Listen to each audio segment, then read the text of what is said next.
In the headlines for the last week or so. This morning, to get a better understanding as to why migrants make the journey to try to reach the U.S., we'll hear from CBS contributor Enrique Acevedo. He'll introduce us to a migrant from Venezuela who crossed the Darien Gap last year. Now, it's an unbuilt section of the Pan American Highway. It's more than 60 miles of remote jungle. Now, last year, 250,000 people crossed the Darien Gap. That is 20 times more than just a few years ago. Enrique found that the reality is a lot of people who are making this journey are not physically prepared and don't have the resources to buy things like boots or appropriate clothing for the dangerous trek. Here's Enrique Acevedo with the story. Marrufo left Venezuela in 2018. He decided to venture north after struggling for years in neighboring Colombia to earn enough money to support his children back home. You work for them. I've done all of this for my two daughters, he tells me. They are the reason I have lasted 5 years on this journey. Runaway inflation, at times reaching as high as 10 million%, has led to shortages of food and medicine in Venezuela. Since 2015, 7 million people have fled. That's a quarter of the country's population. Most have settled in countries nearby, but hundreds of thousands have made their way to the United States. And trouble in the region isn't limited to Venezuela.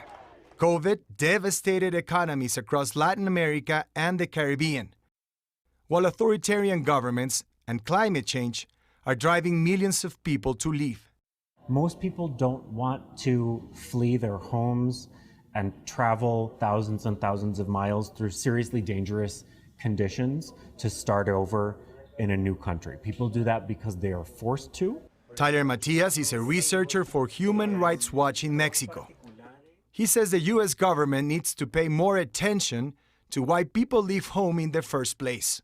Do you think there's too much focus on the U.S.-Mexico border? Absolutely, I do. The policy towards Latin America has really ignored serious and growing human rights crises in many countries across the region and focused almost exclusively on trying to stop migration coming north through any means possible. Those policies, first of all, don't work.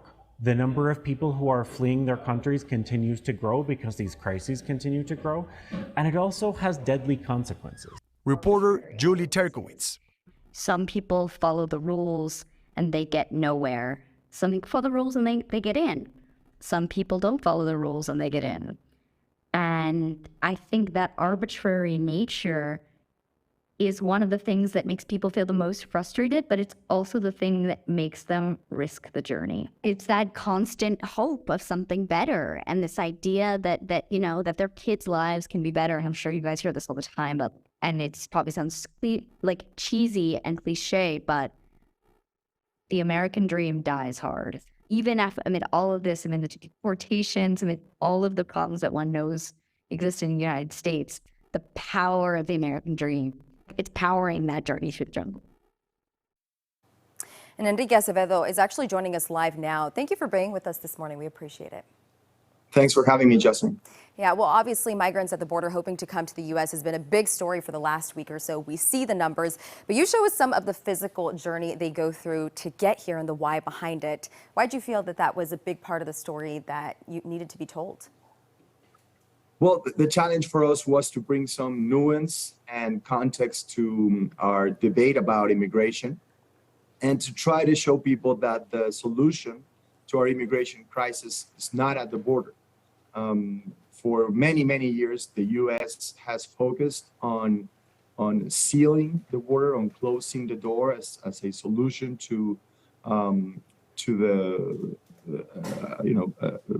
arrival of hundreds of thousands of migrants without documents, with not a lot of success, Justin. So we feel like we wanted to bring a new element to our debate and say this is why people are leaving their country. This is what they're going through. And once they get to the border, they're basically turning themselves in. They're not trying to sneak their way into the United States. How do you fix that? How do you face that? And how do we do it in a way that's more humane? Yeah, and that's a perspective we may not always see. Well, immigration to the U.S. is something we've talked about for decades. Is there anything new or different now when we talk about the amount of migrants seeking asylum now at the border? Is at the heart of it still the American dream? That's a great question. Why are people arriving, and why are they arriving in the numbers that we've seen in the last couple of years? I think to the traditional factors that are pushing migrants away from their communities, we've seen some new ones develop. The effects of COVID in Latin America and the Caribbean, climate change. People ask themselves, what do you mean climate change is driving migrants away from their communities? Crops collapsing in parts of Central America, back-to-back hurricanes in places like Honduras in 2022. I think those factors are also, you have to realize that once a Category 5 hits communities in Honduras, it leaves nothing behind, not just physically, but in terms of economic opportunity. So that's also a factor. And I guess bad governance. We've seen more authoritarian regimes develop in Latin America, the case of Nicaragua, of course, Venezuela, and what we've seen historically in places like Cuba. So I think those new factors are also playing a role, and a booming job market in the US, that's also a pull factor. We rarely talk about those. That's driving people to come to the US. And definitely important to understand. And Enrique, I wanted to ask you this because you've covered this for years. I've followed your reporting for years. And when you see something like this come back to the headlines, like it has been in the last week or so, do you learn something new, especially from talking to new people when this comes back to the big headlines, even with the story you just covered now? Yes, I think there's a mix of frustration and hope, Julie Cherkowitz was saying in our piece, the New York Times Andy's bureau chief. Frustration because I feel sometimes we cover immigration like, let me think of a good example, analogy. It's like covering the pandemic inside an ER and just covering it like that, not showing what got people to the ER. That's how we sometimes cover immigration, by focusing exclusively on the border and not showing people what got the patient there. So there's that, and that's why, again, we try to provide some nuance and context to this story, and then hope, because paraphrasing Julie again, the American dream dies hard, and that should make us feel good and proud about what we built in this country. People are willing to go into that treacherous journey, put themselves in harm's way to make it and to have a chance, a piece of what we have. So that should hopefully make us cherish and be and protect what we've been able to build as a nation.